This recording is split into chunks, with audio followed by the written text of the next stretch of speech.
Magandang araw po mga kalapatids para po sa special episode ng Alaga ni Doc. Andito po kasama natin ang ating mga kalapatids na bumisita po rito sa One Love natin para po ipakita sa kanila yung itsura o kabuuan ng ating One Love. Siyempre kasama po natin ang magiging officer in charge ng ating One Love Place. Wala pong iba kundi Sir Alvin Mejia.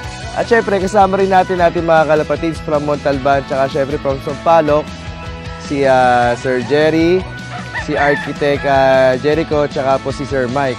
So tara, punta po tayo sa One Love natin. May mga nakasama tayo ng mga kalapatids na bumusita para makita ng personal kung ano yung magiging itsura ng ating One Love Race. Okay, sa bali, ito po yung may entrance natin dito sa Love. Bali, Sir Alvin, pwede ba paliwanag natin sa kanila kung anong section ito na andito, tsaka ito nasa kanan natin, tsaka yung sa kaliwa natin? Okay. Ito, Doc, pagka halimbawa after ng low fly nila, syempre, medyo pagod sila galing low fly, kailangan natin medyo pag-relax natin. So, after nila mag-low fly, makakain sila, palalabasin natin sila rito sa aviary para dito sila makaka-relax. Then, ito, mapapansin nyo, may hati sila para hindi nagkakagulo yung mga kalapati, hindi nagkakahalo-halo.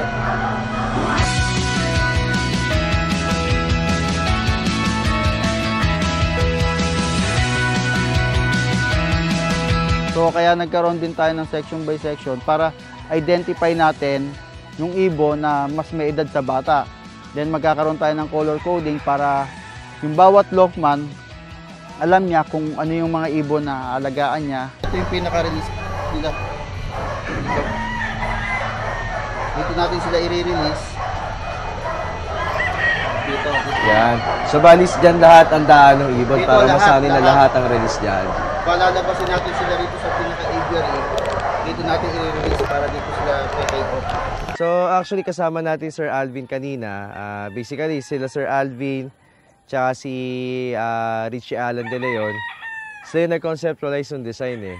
So baga sila nag-usap na nagkama from 1,500 capacity into 4,000 or more capacity. And then si Sir Alvin, siya yung magiging officer in charge dito. So i-adapt natin yung sistema niya dito. So siya yung mamahala dito. At ako naman, ako yung mag-a-assist para matutukan din naman natin pagdating sa health ng mga kalapati natin. Ito open siya eh.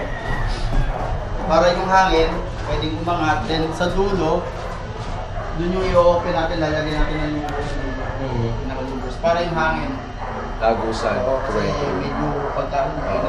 Napaka-importante actually ventilations para sa loft. Kasi ito yung may iwasan natin yung build-up ng ammonia at may iwasan natin yung pagkakaroon ng mga respiratory problems like one-eye cold. So, very important yung ventilation.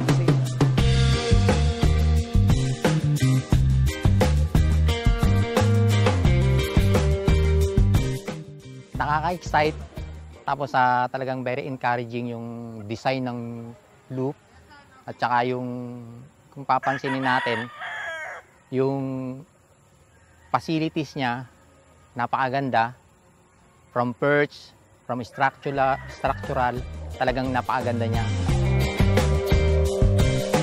Nakita ko siya, natuwa ako kasi medyo tahimik yung lugar dito. Kumbaga, makakapag-ranging na maging maayos yung ibon. Kumbaga, walang magiging hassle sa mga ibon na i-entry nila dito.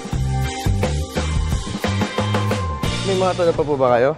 Yes, Doc. Tatanong ko lang, Doc, yung difference ng structural nito. Yung floor na ginamit dito sa inside room, wood. Tapos yung sa labas, yung pinaka-hallway natin, tsaka aviary is steel yung ginamit. Bakit dito wood? Instead na hindi ba pwedeng design na lang? Na steel na lang lahat? Sige. Ang number one din i-consider natin is dito kasi sa atin, sa San Mateo is medyo mataas siya.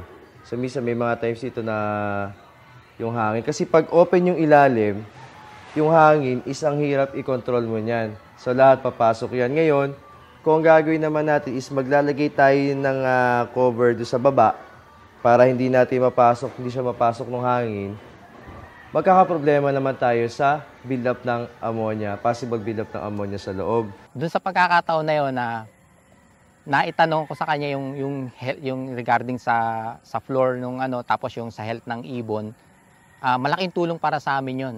Kasi malulunasan namin kung sakaling yung ibon namin na magkaroon ng... So bali ito yung scale model ng loft natin. So pag natapos yan, ito ganito siya. Yan. Tapos yung loob, yan yung magiging itsura niya. Ito kayang-kaya paliwanag ni architect kasi magaling siya sa kahoy. Architect, ba't kailangan ba nating ano ba yung nilalagay dyan sa flooring para hindi maka-absorb ng Tubig. basa, ng dumi yung kahoy? Ako, Sir Alvin, yung tatanungin mo. After nila masanding yung flooring, so sanding sealer, after nila magawa yan, polyurethane yung i-apply. Mas matibay kasi yun kumpara sa mga varnish. So, tingin ko yun yung gagamitin nyo dyan. Polyurethane. Para Mas may ano? top coat pa rin. Talaga yung gagamitin natin. Parang... Kasi pang matagalan na rin yung Tama. Pag nakita mo personally, inisip mo rin kung safe ba yung ibon mo. Tapos yung condition nung lugar, kung tama ba na dyan mo gawin yung mga dyan mo ilagak yung ibon mo. So sa ngayon, dahil nakita namin, mas naging excited pa kami na mag-entry na. Reminder sa mga kalapatids po natin na starting February po, pwede na po tayo mag-accept ng mga entries for sa One Love Place natin. And ano yan, tuloy-tuloy po yan hanggang May. Asahan nyo, pag naging successful po itong One Love Place natin ngayon, sa susunod, mas pagagandahin pa po natin. In-encourage ko po lahat ng fan series na sumali po kayo nang ma-experience nyo po yung kakaibang experience naman, yung hindi pa nakakasali ng One Loop Race. Kung baga nakita ko sa sarili ko na magiging maayos, magandang palakad, subukan natin to. On behalf din ng ating Racktop Flying Aces, gusto natin na maging patas, maganda, at syempre, lahat ng mga kalapatids natin, malaki man yan or small time fanciers, welcome po kayong sumali dito sa ating One Love Race.